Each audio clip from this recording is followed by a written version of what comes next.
Michelle, una-una, anong feeling na, in a way parang ngayon ka lang, pero nasabi mo kanina parang nagawa ka na sa GMA before? I think mga 10 years old ko ako na Okay. Natatandaan mo kung ano?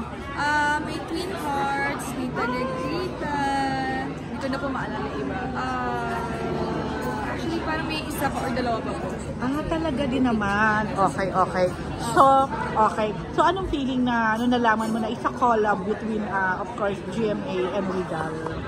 Actually, very, very exciting kasi nga parang dati talaga hindi talaga possible na mangyari yung mag-propose kasi ibang network lang, hindi yung network ako. But now kasi, as in, doon ko na-feel na, grabe, sobrang open na pwedeng-pwede talaga. And, ayun nga, yung parang kahit yung mga reaction ng tao, parang hindi pa sila sanay na pwede kang tumawag, ganito, ganyan. So, akala nila din, ba't ako, but hindi talaga. But very, very happy and thankful. And natulad nga na lang sabi ko kanina, sa dami ng ABS-7 artists na pwedeng malagay dito and mag-ide, ako pa po yung na piling nila mapunta dito. Alam ko you're the lead. Tama ba ako? Lahat po kami. Okay. Pero sige, briefly, ano ang tatakbo ng karakter mo? Sino ka dito? Anong tatakbo? And how daring it is? Charot. Yung character Kitty to, first time kong gagawin na maging single mom. And very seryoso yung character ni Andrea dito. And ako kasi, like, nakasanayan niyo po na mait lang, or kontinom, sweet, or kontrabida, ganyan. But ito kasi, mas seryoso siya, mas matured. As woman na talaga, kasi nga may anak ko. So, iba na talaga yung character dito, yung motivation ng character dito. Hindi na mababaw yung pinanggagalingan ng mga eksena. And is this your most mature role, would you say? opo, actually. But kung tatanungin sa daring, actually, wala naman talaga daring scene. So wala kang love scene, bed scene dito? Kahit kissing scene. Ay, bongga talaga. So sila Claudine talaga ang gagawa nito, sila Lian. Okay. Hindi pa rin ako pumayag. Talaga? Pero may ganun sana? Or tinanong kanila about it? Nag-aas sila. Tapos parang niloloko nila ako. But yun nga po, parang pinipitch pa lang sa akin to. Ang una ko talagang tinanong, may kissing scene. Totoo? So hindi ka pa talaga ready to any kissing scene? Actually, Hindi mo pa ba nagagawa ever? Hindi. Totoo? Even with Enzo on screen? Ito na nga ang pwede, joke lang. And actually, meron kami with Enzo before sa series. Tapos pumayag lang ako na daya. Ang nangyari nun, tinotoo niya yung kiss. So sabi ko talaga nun, hindi talaga ako papayag. And nung time na yun, hindi pa kami ni Enzo. So buti na lang, naging kami. Nakakaloka. Bakit may ganun kang parang restriction or inhibition? Actually, hindi sa parang kasi baka iniisip ng tao po na ayoko lang na makita ng tao na nakikipag on screen ako. But siguro kasi hindi ko maisip yung feeling. Siguro personally, yung parang may ibang kiss sa akin, or ibang kabe. Yung parang, siguro hindi ko alam, siguro conservative, parang gano'n lang. So naiilang ka, parang gano'n. Pero feeling mo, si Enzo papayag ako. Kasi boyfriend ko yan. So, okay lang. Ang swerte naman yung Enzo. Siya lang. So, feeling mo naman, mabibreak mo yan. Baga time will come, let's say, may bonggam talagang project na Yes po. Feeling ko naman mabibreak talaga siya. But wala pa talaga dun sa point na. Pero hindi mo nagiging problema yan. Kasi di ba yung ibang mga nagka-cash or parang feeling nila, ay, may limitasyon, ay, may ganyan. May encounter ka ng gano'n. Actually, parang nasasabi naman talaga sa akin ng management na nalilimit yung mga offers. Kasi parang ngayon talaga hindi may iiwasan na kailangan sa eksena, kailangan sa project, or kasi nga ngayon iba na hindi katulad dati na ganito na yung may eksena. But kasi ngayon parang hindi naman lahat, but most of the time talaga may mga kahit simpleng kissing scene meron talaga. But,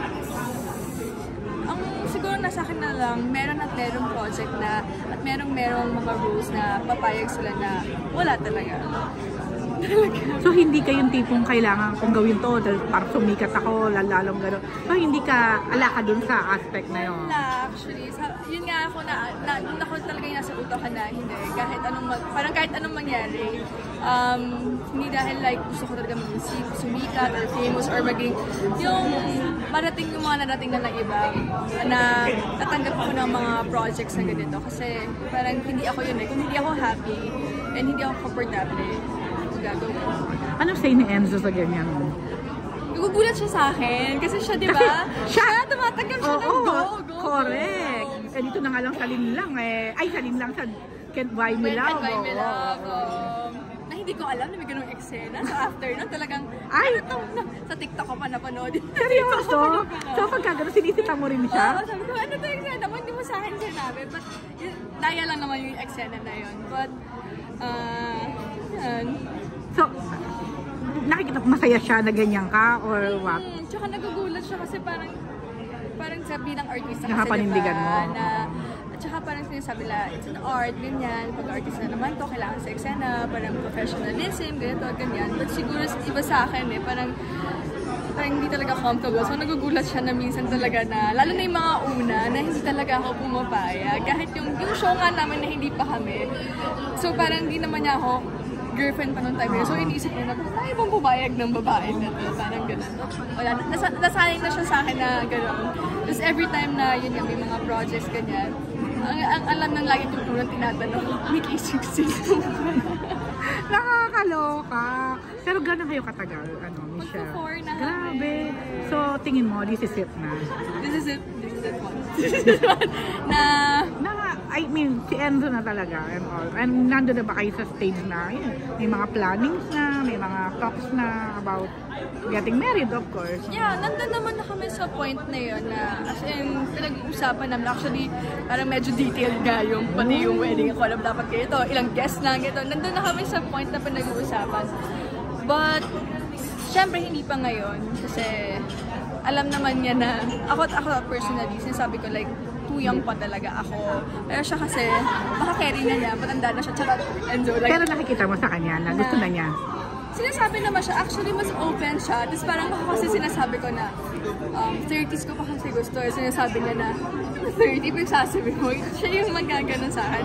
Sabi niya, sure ka ba ng 30, ganito, ganyan. But, yun nga, nasa point na kami ni Enzo na seryoso talaga. And siguro yung relationship namin, pareho kami nasa showbiz. Pero hindi relationship namin kasi hindi siya showbiz eh. Lalo na,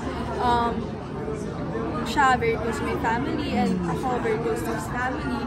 So, ang daming involved din. And ang laki ng foundation ng relationship namin dalawa.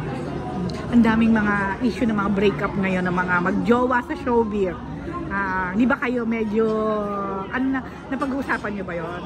Yung mga, kasi nga ngayon lately, parang ang daming mga magjowa na nag-break or nababalitang break.